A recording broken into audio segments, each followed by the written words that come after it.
When osprey grab a hold of something a little more challenging, they often spread their wings out wide and use them just like an outrigger on a boat.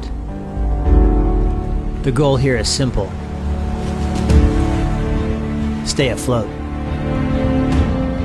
But the onslaught of waves, coupled with a rather large fish trying its best to swim down deep, makes things a little difficult. This bird's choices are extremely limited.